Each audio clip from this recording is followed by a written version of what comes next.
Quels sont les principaux décrets signés par Trump et qu'est-ce que cela va changer?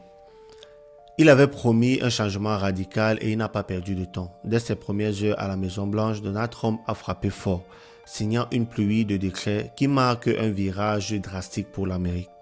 Mais qu'a-t-il véritablement signé? Et surtout, qu'est-ce que cela va changer pour les États-Unis et le monde?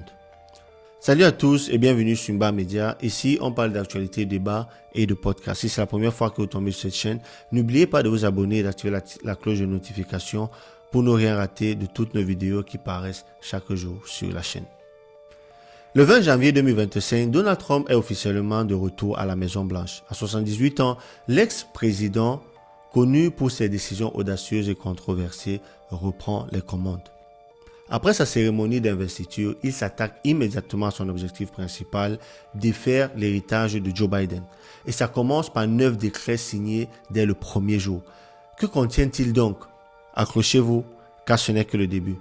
Premier coup de tonnerre, Trump déclare l'état d'urgence à la frontière sud. Les cartels de drogue, désormais considérés comme des organisations terroristes. Il promet même une possible intervention militaire au Mexique. Et ce n'est pas tout. Trump annonce la fin de la pratique de capture et de remise en liberté pour les migrants en attente de jugement. Et plus polémique encore, un décret visant à supprimer le droit de nationalité américaine par naissance. Cette mesure est déjà protégée par la Constitution, mais Trump semble décidé et prêt à la modifier. Dans un geste qui rappelle son premier mandat, Trump retire à nouveau les États-Unis de l'accord de Paris sur le climat et l'Organisation mondiale de la santé. Un retour à une politique de retrait et de risque secouée par des relations internationales. Trump réinscrit Cuba sur la liste des pays ou des États soutenant le terrorisme et établit des sanctions économiques. Un signal clair, l'Amérique de Trump ne recule devant rien pour affirmer sa domination. Et parce qu'il n'est jamais là où l'on l'attend, Trump a signé également une grâce massive pour plus de 1500 partisans impliqués dans l'assaut du Capitole en 2021. Un décret pour retarder également l'interdiction du TikTok de 75 jours. La création d'un tout nouveau département, le département de l'efficacité gouvernementale, en abrégé DOGE, présidé par nul autre qu'Elon Musk. Elon Musk à la Maison-Blanche, qui l'aurait cru.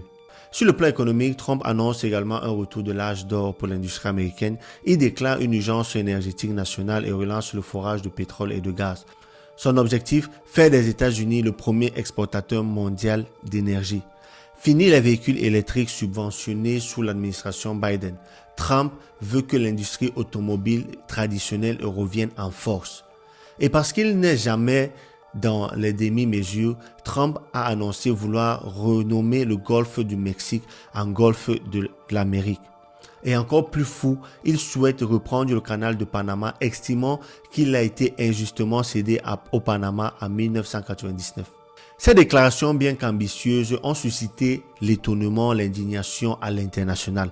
Trump a également promis de rétablir la confiance des Américains envers le gouvernement, affirmant vouloir en finir avec un système radical et corrompu. Mais ces décrets, bien qu'audacieux, divisent profondément l'opinion publique. Alors, ces premières décisions marquent-elles vraiment le début d'un âge d'or ou celui d'une nouvelle ère de controverse? Une chose est sûre, Donald Trump ne laissera personne indifférent. Et vous, qu'avez-vous pensé de ces décisions de Donald Trump? Visionnaire ou alors trop risqué?